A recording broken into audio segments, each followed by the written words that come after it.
Samantala mga kabrigada, muling idiniin ni Vice President Sara Duterte na hindi talaga kaya ng pamahalaan ang pagbebenta ng 20 pesos per kilo ng bigas. Reaksyon niya ito nang matanong ng media sa Zamboanga City dahilan sa pagpapahinto ng naturang programa. Kung maalala, kaya pala pansamantalang inihinto ang 20 pesos rice program ay para magbigay daan sa eleksyon at hindi magamit sa pamumulitika. Sa kabila nito, iginit pa ni VP Sara na kaya raw itong itinigil o kaya raw ito itinigil ay dahil hindi naman talaga kaya ng pamahalaan na magbenta ng ganitong halaga ng bigas.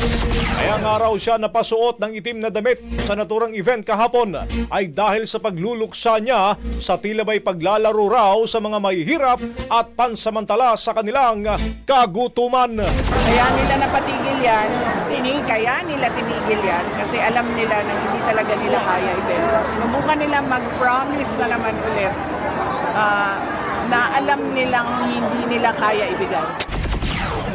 Ni Vice President Sara Duterte.